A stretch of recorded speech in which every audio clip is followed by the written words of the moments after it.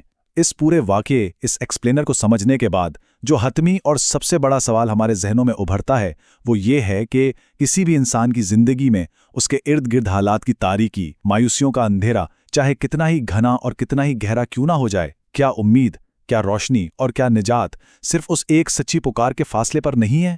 یہ ایک ایسی حقیقت ہے اور ایک ایسا سوال ہے جو ہمیشہ ہر حال میں اپنے آپ سے پوچھنے اور یاد رکھنے کے قابل ہے۔